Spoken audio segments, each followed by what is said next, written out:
you can see that the date, month, day and temperature are displayed okay, and you can also see that there is no time displayed in the top screen.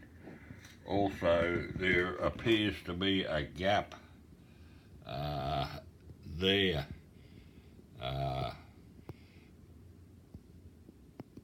On the side there, a bit of a gap in the screen there. I've tried to follow the instructions and with the mode and everything, absolutely nothing appears. I've double checked the batteries and they're all fine. I've even replaced the batteries, put new ones in, still nothing.